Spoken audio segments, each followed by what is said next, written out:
Barbell Weekly Entry 5. We had a lot of faces in this week's video. It's a little long, and happy to see some people back training. Here's my speed day. Ended up hitting 145 or 135 for 16 triples, 4-set clusters with the chains. This is my first time doing dynamic effort bench with the chains. It's definitely a different feeling. As Steve says, it is real weight. It's a little different than the bands. The groove was a little all over the place, but I'm going to be using them in the next couple weeks.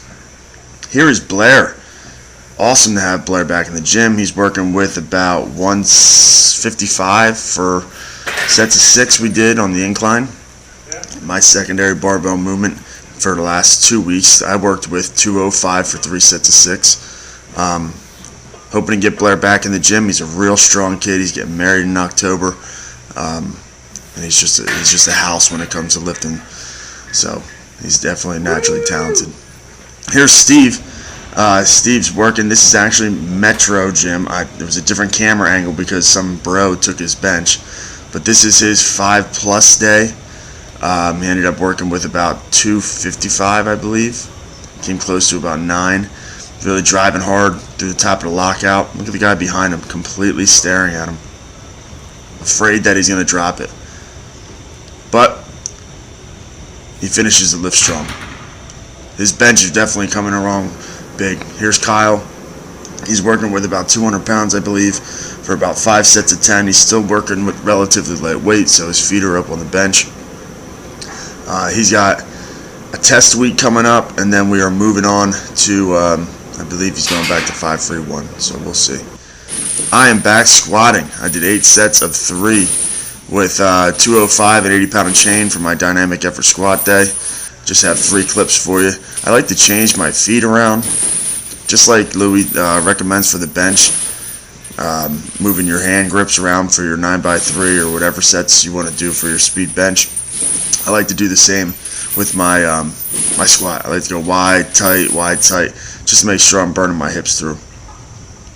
Steve's deadlifts day ends up working with 395 here. If you notice in the past couple videos, Steve likes to pull in his Olympic shoes. He wanted to try pulling in Chucks. It's definitely a preference. I like to pull in flat-soled shoes. He likes to pull in with a raised heel. Some guys think that they can get more pop off the ground, but you know, whatever you're into, you go with what works. Don't think because somebody else is doing something that you have to do it. Here's Kyle's deadlift day, 5x10 with 340. Still rocking the straps, still pulling through strong. His lower back has had a ton of volume over the past 6-7 weeks through the squatting and the deadlifting and Matt Vincent's hate training. It is a tremendously long training days for this type of training. The 5x10s, the 10x10s. It's definitely grueling, and it's in my opinion, it's a little boring, but that's right up Kyle's alley. He likes it pretty straightforward. So the weights are getting a little heavier.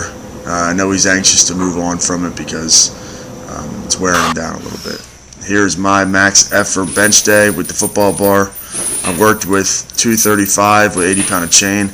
My leg gets a little weird right there. It's kind of, I don't know, like a stanky leg, but I ended up finishing it and locking it through.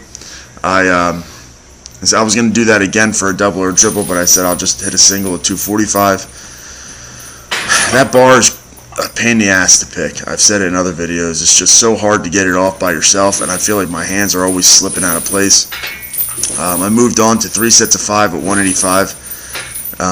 I did enjoy that. I moved my hands into the inside grip. Driving up through, I feel it a ton in my triceps.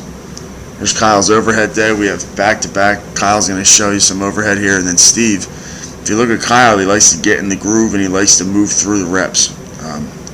He's definitely not jumping around. His glutes are tight. His head's driving through.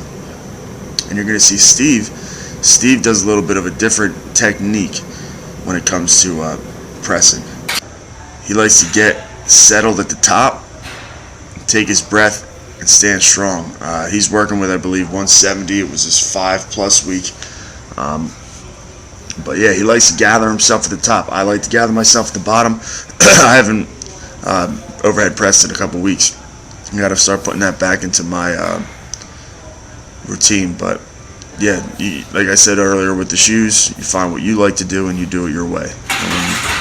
No one's following you around with a rule book when it comes to lifting. Let's get real.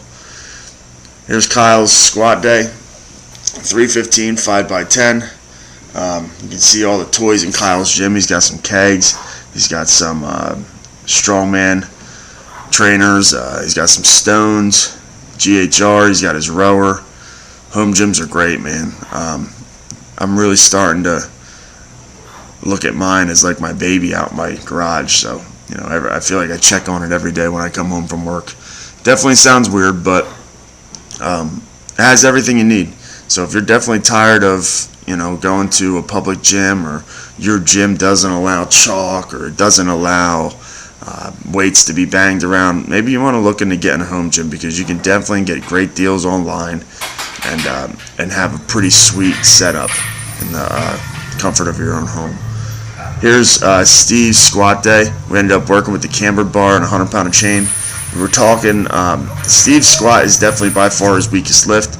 He ends up hitting a couple sets of doubles. That was a single, and we said, well, why not double it? So we hit 2 sets of 2 with 275. But we're going to start changing. He's going to do more of a conjugate style on Saturdays. We're going to build his weaknesses. His deadlift, press, and bench has been taking off.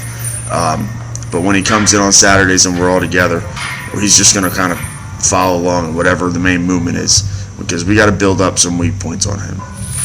Worked with 315 here for a triple. It felt good. My back was fine. Working off about a 14-inch box. Got some mats underneath there. The camber bar is definitely a nice bar to squat with for the first session back of a heavy single. Here's 3 1/4. But the center of gravity was a little different. The weight's down by my hips. It's not on my back. I just felt comfortable with the bar, and I was happy the way the day ended. Here's my dad. He is really coming along strong with his deadlift. He ended up hitting about 3 sets of 3 here with double overhand sumo, about 225. He does a good job. We got to lock his lats in a little bit more, but I know he really enjoys it. Here's a nice little way you guys can get some volume in your speed days or whatever type of deadlifting you're doing. Brandon Lilly does this, or he's done it in the past when he's with a partner. These are just partner speed pulls. So we got about 80 to 100-pound chain on there. We have 225 because I didn't want to push it back. It's my first deadlift session. Definitely going to be pulling sumo the next couple of weeks. Try maybe only to pull conventional out of a rack pull, and then at meets. So got to dial in the form on the sumo. Matt Wedding has a great instructional video at Super Training Gym on how to deadlift sumo. Got to lock those lats in, push the belly out to the belt, spread the floor. If you want to make the deadlift a little harder in sumo, like you can see Steve kept his Olympic shoes on. That's going to definitely make the lift a little harder because it's going to want to force you forward. You definitely have to sit back on your heels a little bit more. But it's training, so if you want to make it hard in training, it's not a bad idea. I hope you guys had a great week of training. I know I did. I'm excited to be back squatting again. And we'll check with you next week. Stay safe and stay strong.